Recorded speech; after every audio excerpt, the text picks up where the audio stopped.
ఒక గ్రామంలో చిట్టి అనే పిల్లి ఉండేది. చిట్టి చిన్నప్పటినుంచి ఊరిలోని అన్ని పిల్లులకు నాయకత్వం వహించేది. ఒక రోజు ఊరిలోకి కొత్తగా ఒక పెద్ద కుక్క వచ్చింది. అందరికి భయం పట్టుకుంది. అప్పుడే చిట్టి ఫూర్ క్యాట్ హుడ్ అనే ఒక గుప్త సంఘాన్ని స్థాపించింది. ఈ సంఘంలో గ్రామంలోని అన్ని పిల్లులు చేరారు. ప్రతిరోజు రాత్రి చిట్టి వాటికి శిక్షణ ఇచ్చేది. ఎలా నడవాలో, ఎలా కుక్కల నుండి తప్పించుకోవాలో, ఎలా సైగలతో మాట్లాడాలో నేర్పించేది. పిల్లులు చిట్టిని గౌరవంగా లీడర్ క్యాట్ అని పిలవడం ప్రారంభించాయి. ఒక రాత్రి ఆ పెద్ద కుక్క పిల్లుల మీద దాడికి వచ్చింది.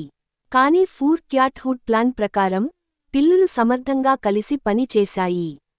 ఒకటి దృష్టిని డైవర్ట్ చేస్తే మరొకటి వెనుక నుండి దాడి చేసింది. చివరికి కుక్క పారిపోయింది. ఆ రోజు తర్వాత ఫూర్ క్యాట్ హుడ్ పేరు ఊరంతా మార్మోగింది. చిట్టి ఒక నాయకురాలిగా నిలిచింది. ఈ సంఘం ప్రతి పిల్లికి ధైర్యాన్ని ఇచ్చింది. ఒక్కతే బలహీనంగా ఉన్నా ఐకమత్యంతో విజయం సాధించవచ్చని చాటి చెప్పింది.